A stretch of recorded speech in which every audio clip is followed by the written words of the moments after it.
Hello friends, welcome back to Gargi classes. Date आज की 3 दिसंबर 2020 और देख लेते हैं एक्सप्लेन पेज पे इंपॉर्टेंट आर्टिकल जो आज हम डिस्कस करेंगे। 3 आर्टिकल्स आए हैं। ये थोड़ा पॉलिटिक्स से रिलेटेड है, ये एयर पॉल्यूशन से रिलेटेड है, इस आर्टिकल को देखेंगे। और एक ये कंसेंट फॉर कंटेम्प्ट कि किस तरीके से सुप्रीम कोर्ट पे या जो जुडिशरी है उसको कोई भी स्कैंडलाइज करे या फिर जुडिशरी की जो रेपुटेशन है उसको रिड्यूस करने की कोशिश करे, तो क्या क्या प्रोसीजर, क्या क्या रास्ते हो सकते हैं जिनके बेसिस पे कंटेम्प्ट चार्जेस शुरू किए जा सकते हैं, और कौन सा लीगल बेसिस है जो कि एक सपोर्ट या फिर बेस प्रोवाइड करता है इन कंटेम्प्ट चार्जेस को स्टार्ट करने के लिए। तो चलिए स्टार्ट करते हैं अपना वीडियो। फर्स्ट आर्टिकल है कंसेंट फॉर कंटेम्प्ट।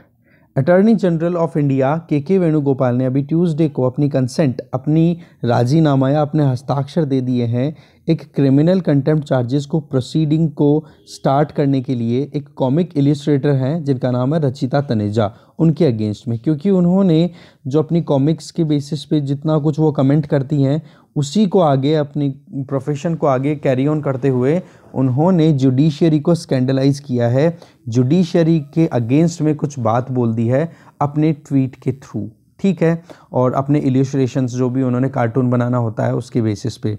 ये एक लॉ स्टूडेंट हैं, उन्होंने इस ट्वीट को कहीं ना कहीं हाईलाइट करते हुए कहा है कि जो रचिता तनेजा ने जो कुछ भी किया है वो सुप्रीम कोर्ट के अभी रिसेंट कुछ डिसीजंस, जिसमें सबसे इंपॉर्टेंट डिसीजन यहाँ पे हाईलाइट किया जा रहा है कि रिपब्लिक टीवी के editor in chief Arnab Goswami को जो एक ग्रांट की गई है बेल, उसमें कहीं ना कहीं ये एक तरीके से सुप्रीम कोर्ट को स्कैंडलाइज करने की कोशिश की है कि अर्नब गोस्वामी को जल्दी से क्यों दी बेल की जो रिलीफ है वो प्रोवाइड क्यों की, जबकि अर्नब गोस्वामी ने एलिजेडली सुसाइड को अबेट करने की, मतलब सुसाइड करने के लिए उकसाने का कोशिश किया है।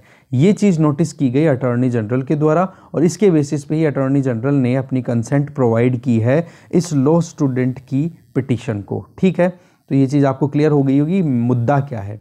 अब बात आ जाती है कि क्या प्रोसीडिंग्स होती हैं जिनके बेसिस पे क्रिमिनल कंटेम्प्ट चार्जेस जो है वो कोर्ट में किसी एक इंडिविजुअल के अगेंस्ट लाई जा सकती है। तो देखो, इसमें कंटेम्प्ट ऑफ कोर्ट्स एक्ट 1971 है, उसमें आप देखोगे उसमें लॉ है जो कि कंटेम्प्ट चार्जेस को शुरू करने के लिए बेसिस प्रोवाइड करता है। इसका सेक्शन 15 जो है वो कहीं ना कहीं डिस्क्राइब करता है कि क्या प्रोसीजर होगा किसी भी कंटेम्प्ट चार्ज को इनिशिएट करने के लिए। और अभी हम बात कर रहे हैं क्रिमिनल कंटेम्प्ट की, ये ध्यान रखना, ठीक है। सुप्रीम कोर्ट की अगर बात करें तो अगर कोई इंडिविजुअल, यहाँ पर आप ध्यान रखना, कंटेम्प्ट चार्जेस देखो कोर्ट अगर खुद ले तब तो देखो किसी के भी अप्रूवल की ज़रूरत है नहीं कोर्ट को, कि हाँ भाई कोर्ट की अगर कहीं पे किसी ने इमेज है वो फिर डाउन करने की कोशिश की है तो उस केस में कोर्ट अपने हिसाब से इनिशिएटिव ले सकता है।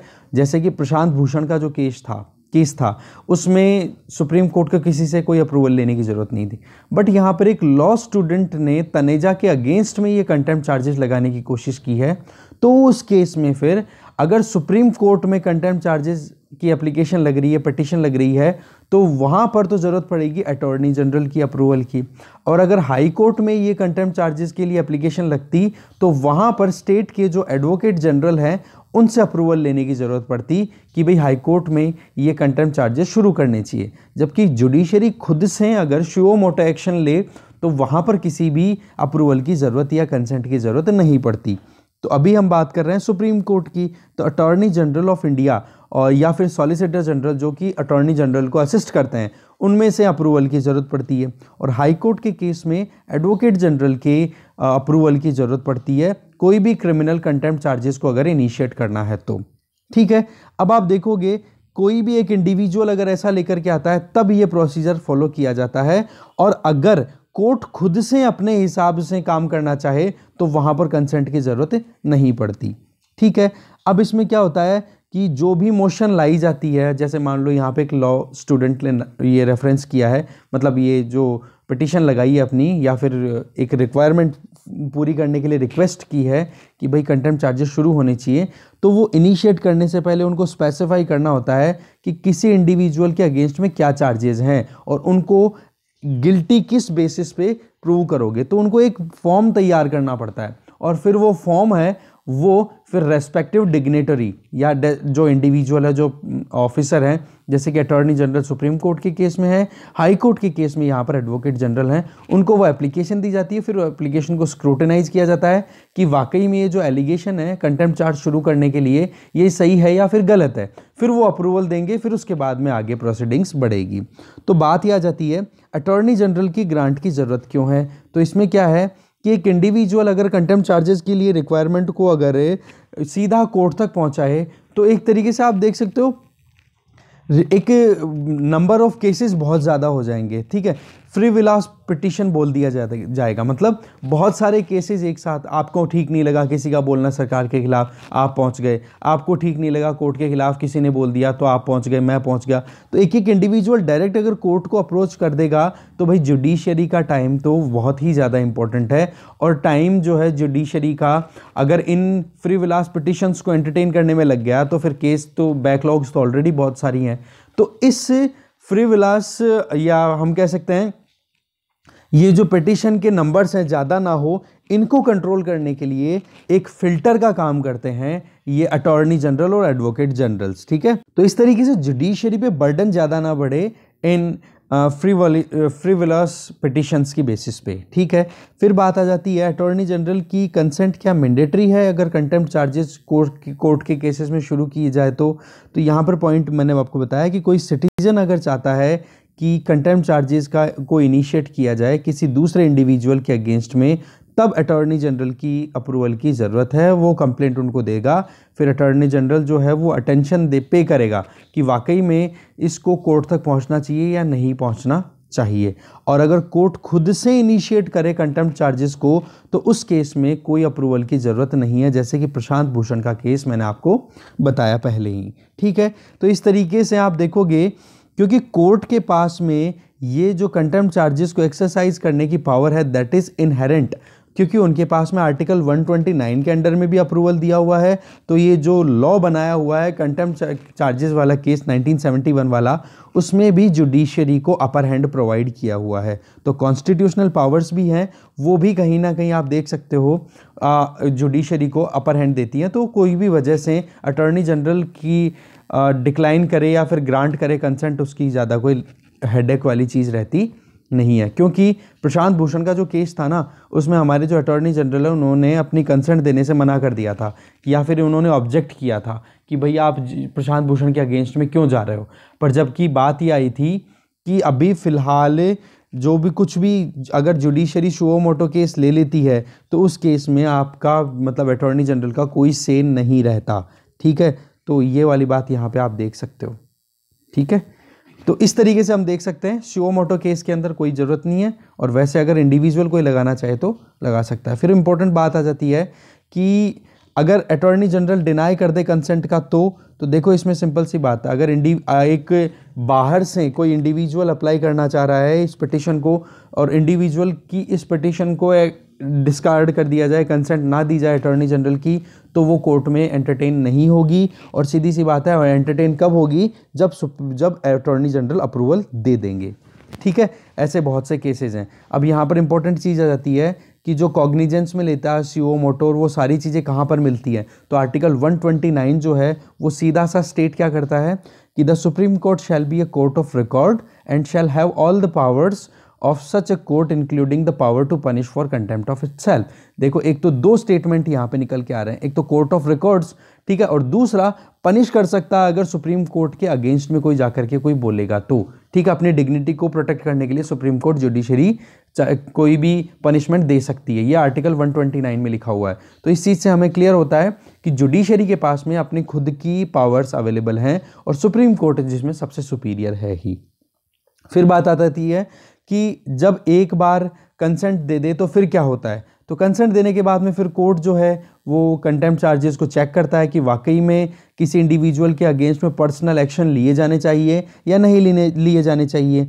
अगर जुडिशरी मना कर दे कि भाई कोई इसके आगे जो इंडिविजुअल के अगेंस्ट में एक केस आया है, पिटीशन आई है और उसको अटॉर्नी जनरल ने अप्रूवल दे दिया और अब कोर्ट कह रहा है कि भाई ये जो एलिगेशंस हैं ये बिल्कुल गलत हैं, ये सही नहीं है, तो उस केस में जो कोर्ट है वो मना कर सकता है, अटॉर्नी जनरल की कंसेंट होने के बावजूद भी कोर्ट मना कर सकती है, ठीक है। तो उस केस में क्या हो जाता है, कोर्ट को, या फिर हम कह सकते हैं यहाँ पे जुडिशरी या सुप्रीम कोर्ट को उस टाइम पे एक डिटेल देनी पड़ेगी कि क्या रीज़न है जिसके बेसिस पे इस पिटीशन को डिस्कार्ड किया गया है। ये एक अपने आप में इंपॉर्टेंट प्रोसीजर आ जाता है।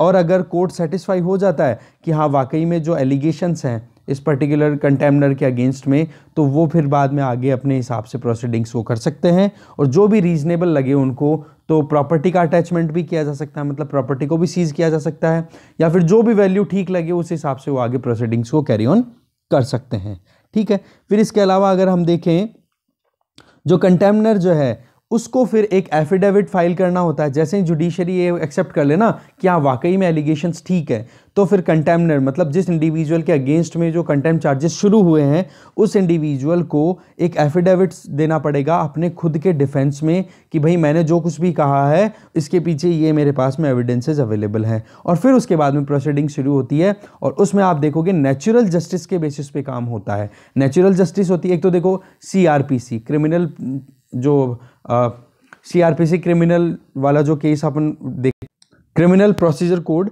इसमें ठीक है उसमें उसके हिसाब से ना चल करके कैसे चलेंगे, नेचुरल जस्टिस के बेसिस पे कि ऑन द स्पॉट बातें पूछी जाएंगी कि ऐसा क्यों हुआ, एविडेंसेस आएंगे, एविडेंसेस को चेक किया जाएगा और फिर बाद में पनिशमेंट या जो कुछ भी होगा वो फाइनलाइज कर दिया जाएगा।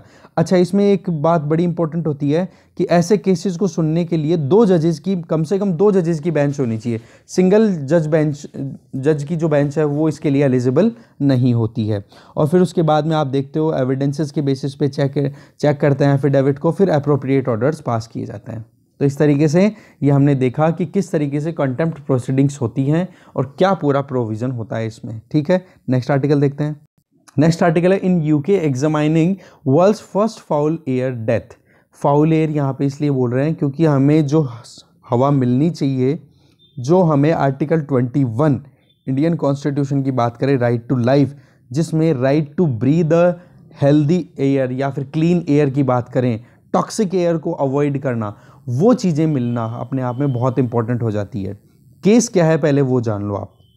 देखो, लंदन में 2013 फरवरी में एक 9 साल की बच्ची की डेथ हो जाती है जिसका नाम है एला एडू किसी डेब्रा, ठीक है, एला एडू किसी डेब्रा, जो कि लंदन में बहुत ही ज़्यादा बिजी रोड के नियर बाई उसका घर होता है और उसको एयर पॉल्यूशन की वजह से उसकी डेथ हो जाती है। देखो, 9 साल की बच्ची की डेथ हुई है, तो ये अपने आप में इंटरनेशनली हम कहेंगे कि पहला ऐसा केस है जिसको सर्टिफाई किया गया है कि वाकई में एयर पॉल्यूशन की वजह से ये डेथ हुई है।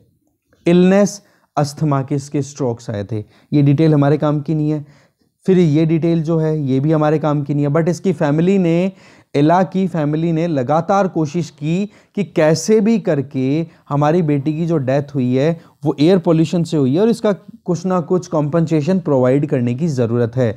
तो एला का ये जो केस है ना, आप इसको एनेक्डोट की तरह यूज़ कर सकते हो, ठीक है, कि 9 साल की लड़की की डेथ हो जाती है, पोल्यूशन से रिलेटेड जब भी कुछ लिखना हो, बहुत ही बढ़िया वैल्यू एडिशन हो जाएगा आपके मतलब ऐसे राइटिंग में, ठीक है। तो ये तो एग्जाम्पल होगा यूनाइटेड किंगडम का।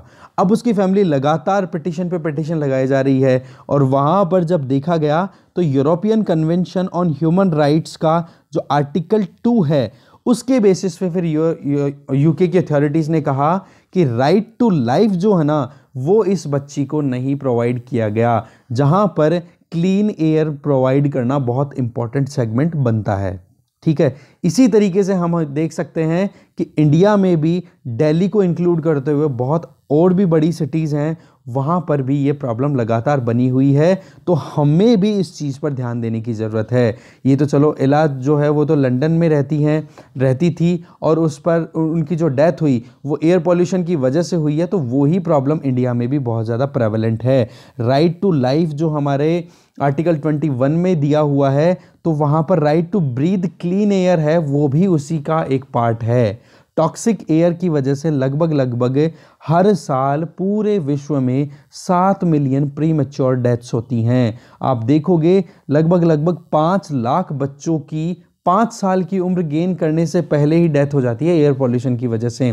तो क्लीन एयर जो है वो अपने आप में एक ह्यूमन राइट है और इसको हमें हमारी गवर्नमेंट्स को टाइमली टैकल करने की ज़रूरत है, टाइमली ये चीज़ अश्योर करने की ज़रूरत है। अब ये डेटा बहुत इंपॉर्टेंट है, आप लिख लो इसको कि WHO के अकॉर्डिंग अगर एम्बियंट एयर मतलब अपने आसपास के सराउंडिंग की एयर पोल्यूशन की वजह से देखें तो लगभग 4.2 बिलियन डेथ्स होती है हर साल ग्लोबली, जबकि 3.8 मिलियन डेथ्स होती हैं हाउस होल्ड एक्सपोजर से, कि हाँ जैसे कि चूल्हा जला लिया तो चूल्हे की पोल्यूशन की वजह से, या फिर जो भी ट्रेडिशनल फ्यूल बेस्ड जो इंडस्ट्रीज़ हैं या फिर ट्रेडिशनल फ्यूल बेस्ड जो भी एक्टिविटीज़ परफॉर्म की जाती है घर पे, उसकी वजह से जो पोल्यूशन क्रिएट होता है इस वजह से।